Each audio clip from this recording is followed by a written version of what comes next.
Basically, at this ASCO GI, we have presented a follow-up of our previous work that we published at the end of last year on the Lancet Oncology, and that paper was the first time that someone actually looked at the cross-trial validation of the role of pathological response in predicted for relapse-free survival in patients with early-stage HCC treated with neoadjuvant immunotherapy.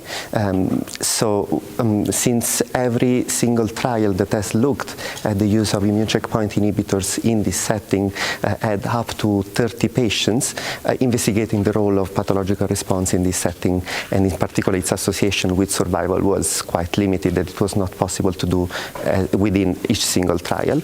So that's why we pulled the individual patient data from several trials. In particular, it was 5 trials across 12 centers across the globe, and we analyzed how the association of major pathological response and radiological response could predict for relapse-free survival.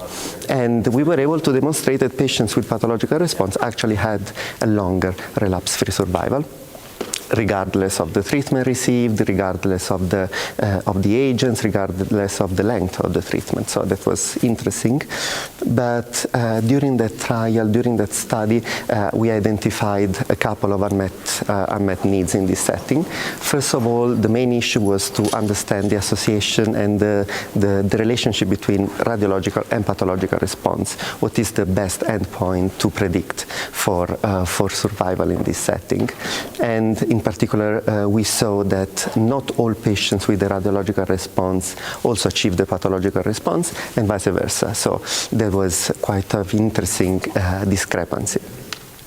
And in the work that we have just presented this ASCO GI, we have demonstrated that pathological response, namely complete pathological and major pathological response, had a stronger association with relapse-free survival compared to radiological response, both assessed with RECIST 1.1 and modified RECIST criteria.